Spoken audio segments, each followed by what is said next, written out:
Hello everyone សួស្តីអ្នកទាំងអស់គ្នាថ្ងៃនេះខ្ញុំមានមេរៀនមួយទៀតយកមកចែករំលែកអ្នកទាំងអស់គ្នាបាទហើយមេរៀនរបស់យើងនេះតកតងទៅនឹងពាក្យស័ព្ទមួយចំនួនឬក៏ clear មួយចំនួនដែលតកតងនឹងការធ្វើដំណើរបាទហើយមេរៀននេះសម្រាប់សិស្សកម្រិត elementary ងាយហើយនឹងកម្រិត pre intermediate បាទសម្រាប់អ្នកដែលលើហ្នឹងក៏អាចមើលបានដែរដើម្បីជាការរំលឹកបាទឬក៏ជួនកាលមានពាក្យខ្លះយើងខ្វះចន្លោះអីយើងអាចមើលបានអូខេ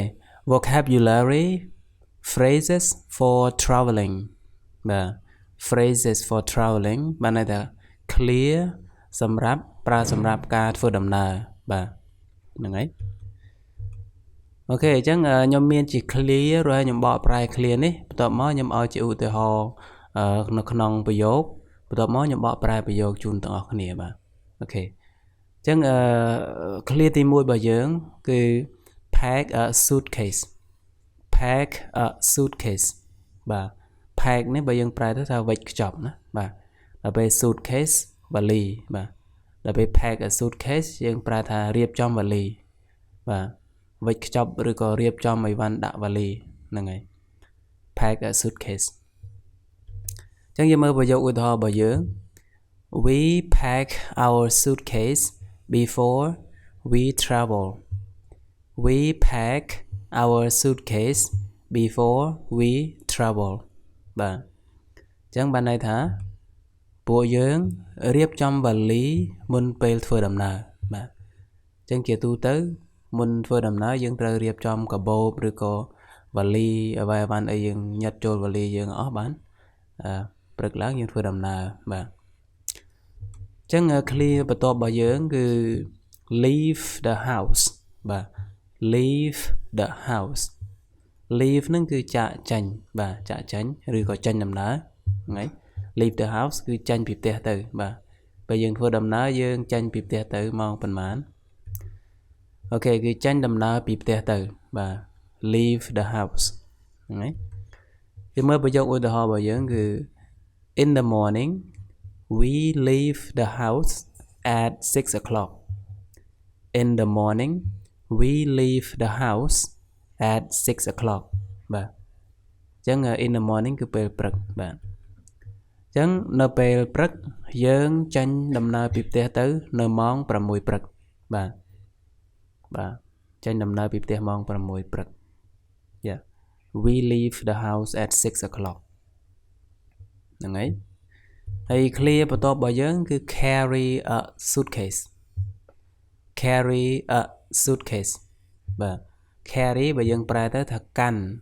your ស្ពាយបាទ carry បាទ carry a suitcase យើងប្រែថា your វ៉ាលីបាទ your វ៉ាលីឬក៏អូសវ៉ាលីអញ្ចឹងទៅបាទអញ្ចឹងយើងមើលប្រយោគរបស់យើងគឺ when we get off the bus yeah When we get off the bus, we carry our suitcase. When we get off the bus, we carry our suitcase. បាទអញ្ចឹងយើងប្រែថាម៉េច When we get off the bus នៅពេលដែលយើងចុះចេញពីឡានក្រុងបាទចុះពីឡានក្រុងបាទ we carry our suitcase ពួកយើងយួរវ៉ាលីរបស់ពួកយើងហ្នឹងហើយបាទ clear បន្ទាប់មកទៀត get a taxi get a bus បាទអញ្ចឹងយើងប្រើចំពោះ taxi ក៏បានប្រើចំពោះឡានក្រុងក៏បានបាទ get ប្រើ get ដូចគ្នាបាទ get a taxi get a bus បាទអញ្ចឹងបើយើង taxi យើងប្រើ get a taxi ទៅតែបើយើងប្រើចំពោះឡានក្រុងគឺ get a bus យើងប្រើថាម៉េចគឺជិះ taxi ឬក៏ជិះឡានក្រុងបាទ get a taxi ជិះ taxi ទៅ get a bus ជិះឡានក្រុងអញ្ចឹងទៅបាទអូខេអញ្ចឹងឧទាហរណ៍ I get a taxi to the airport I get a taxi to the airport បាទខ្ញុំប្រែថាខ្ញុំជិះ taxi ទៅប្រលានយន្តហោះបាទ airport យើងប្រែថាប្រលានយន្តហោះបាទ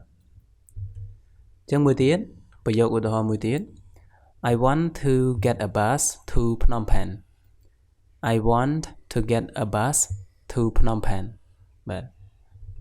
ខ្ញុំចង់ជិះឡានក្រុងទៅភ្នំពេញហ្នឹងហើយ get a bus ជិះឡានក្រុងបាទហើយ clear បន្ទាប់របស់យើងថ្ងៃនេះគឺ wait for a flight wait for a flight បាទ flight ជើងហោះហើរណាបាទនិយាយពីជើងយន្តហោះជើងហោះហើរ flight wait for a flight យើងប្រែថារងចាំជើងយន្តហោះឬក៏ជើងហោះហើរបាទតែជើងហោះហើរយើងនៅម៉ោង 10 ចឹងទៅយើងរងចាំតាំងពីម៉ោង 8 ឬក៏ម៉ោង 9 ចឹងទៅ wait for a flight រងចាំជើងហោះហើរបាទយើងមើលឧទាហរណ៍ I wait for a flight for an hour បាទ I wait for a flight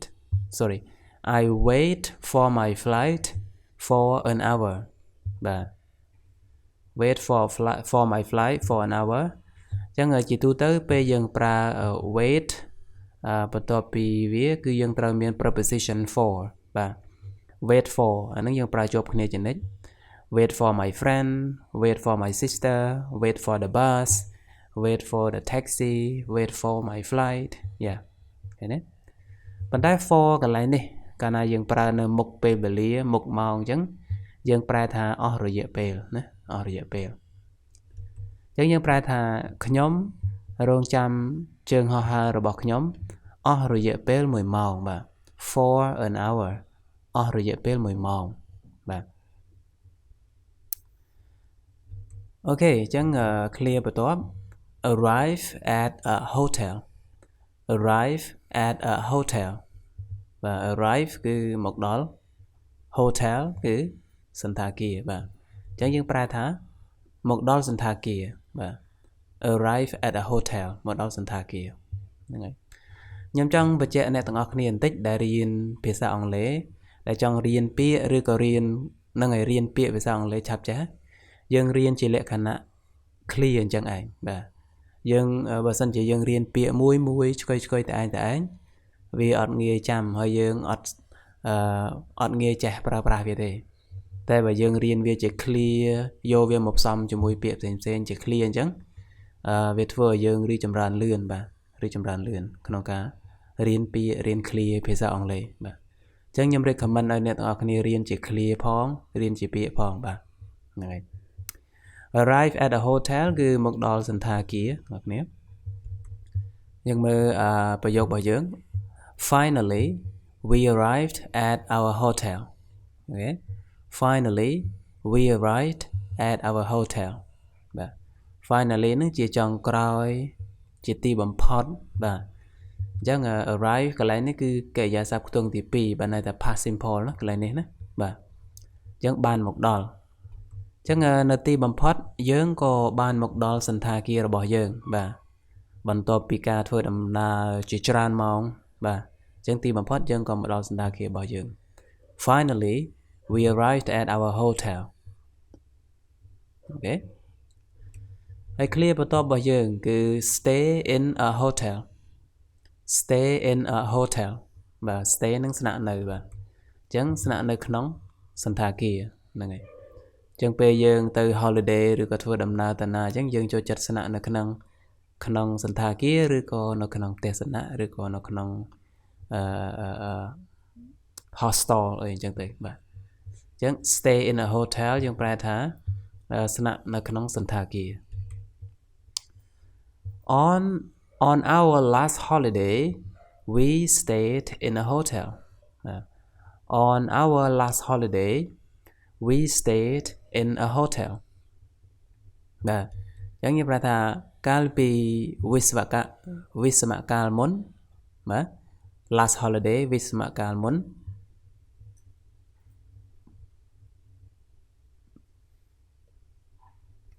បាទ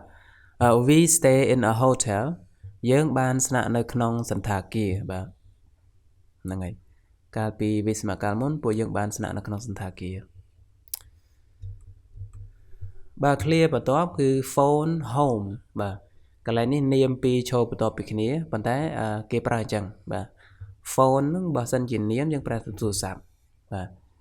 ទូរស័ព្ទដៃប៉ុន្តែជាកិរិយាសព្ទហ្នឹងប្រែថាទេទូរស័ព្ទ បាទឬក៏ call បាទហ្នឹងហើយ phone home គឺស្មើនឹង call home បាទគឺយើងប្រែថាទេទូរស័ព្ទទៅផ្ទះទូរស័ព្ទទៅផ្ទះបាទ phone home អូខេចឹងយើងមើលប្រយោគឧទាហរណ៍ I phoned home to say hello to my mom I phoned home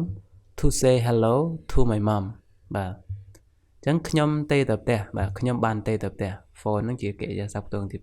2ចឹងជា past simple បាទអតីតកាលចឹងខ្ញុំបានទេទូរស័ព្ទទៅផ្ទះ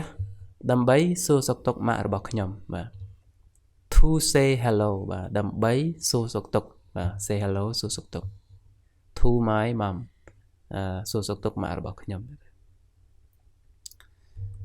បាទហើយ clear បន្ទាប់គឺ buy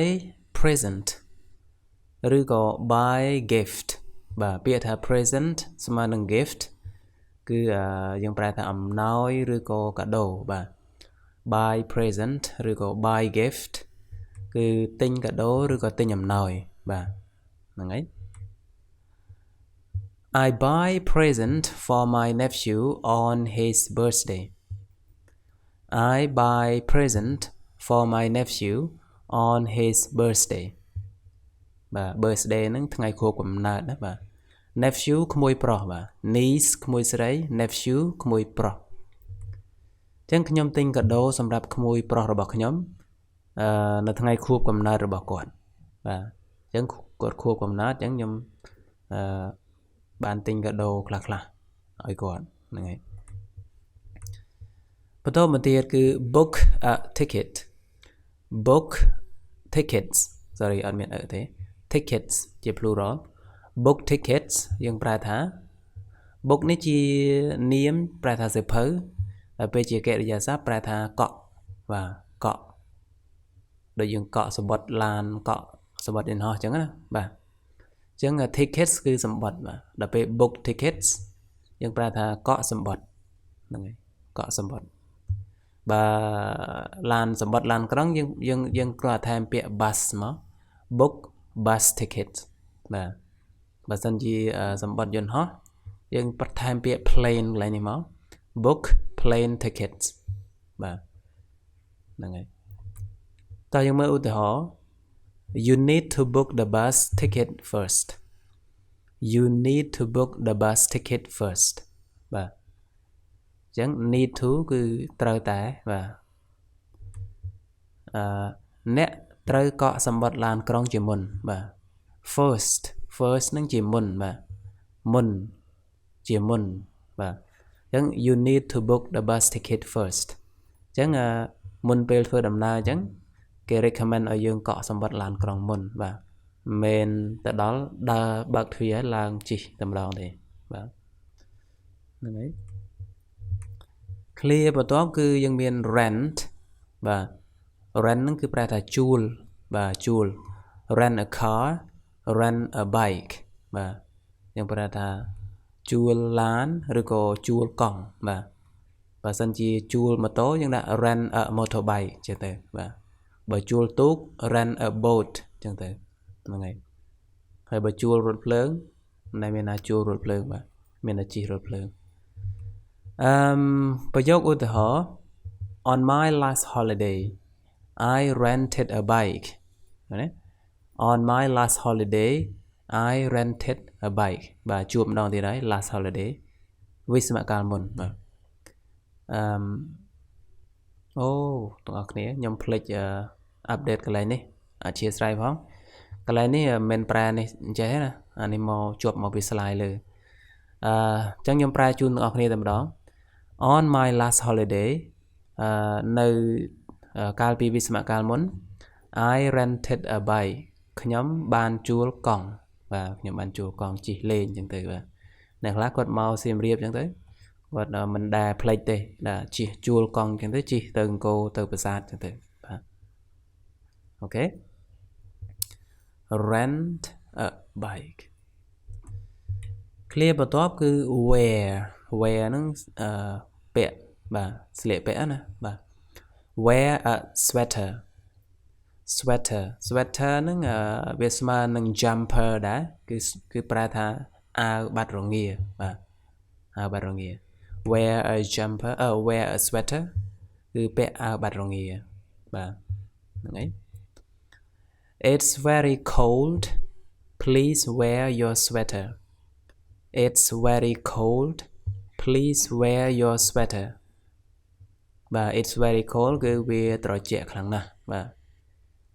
please wear your sweater សូមពាក់អាវបាត់រងារបស់អ្នកទៅបាទអញ្ចឹងវាត្រជាក់ខ្លាំងណាស់សូមពាក់អាវបាត់រងាទៅហ្នឹងហើយអូខេអញ្ចឹងសរុបមកខ្ញុំនៅក្នុងវីដេអូហ្នឹងមានតែប៉ុណ្្នឹងសិនបាទតើតើនឹង clear ហើយវីដេអូមានច្រើនវីដេអូដែរដែលនិយាយពី clear កិរិយាសព្ទតើតើនឹង clear តើតើ clear ប្រចាំថ្ងៃ clear ការធ្វើដំណើរអីចឹងណាបាទ clear ផ្សេងតើតើនឹង topic ច្បាស់អញ្ចឹងពេលណាមួយខ្ញុំមានពេលទំនេរខ្ញុំនឹងដាក់ផ្គុំវីដេអូ 3-4 នឹងចូលគ្នារយៈពេលប្រហែលជាខ្ទង់40នាទីទៅ1ម៉ោងឬក៏1ម៉ោងកន្លះអីអញ្ចឹងអ្នកទាំងអស់គ្នានឹងងាយស្រួលក្នុងការស្ដាប់បាទនៅពេលដែលខ្ញុំផ្គុំ 3-4 វីដេអូនឹងចូលគ្នាបាទឧទាហរណ៍ទាំងអស់គ្នាខ្ជិលចុចទៅវីដេអូបន្ទាប់ណាស្ដាប់តែមួយវីដេអូទៅគឺយើងរៀនបានច្រើនមេរៀនហ្នឹងហើយអូខេអញ្ចឹងអរគុណសម្រាប់ការតាមដានហើយជួបគ្នានៅវីដេអូបន្ទាប់បាយបាយ